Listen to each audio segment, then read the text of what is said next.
এই বিড়াল ছানাটা কাল রাত থেকেই এই ছাদের পাইপের ভিতরে কিভাবে ঢুকে গেছে আর বেরোচ্ছে না।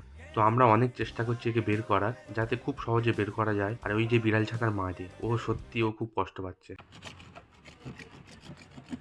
পাবে পা কেটে যাবে রে। না না না, হ্যাঁ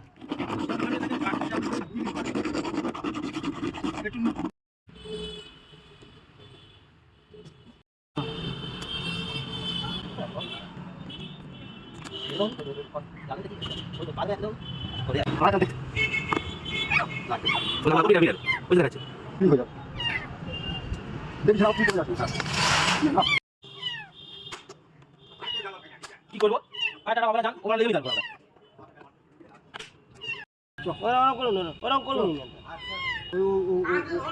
ওপর দিকে কানটা ধর, না সরো কানটা ধর, কানটা ধর, কানটা ধর। আমি এর মুখ ধরছি হয়ে আছে। দা ইস দাঁড়া তো তুমি নে, কানটা ধরে চাকা।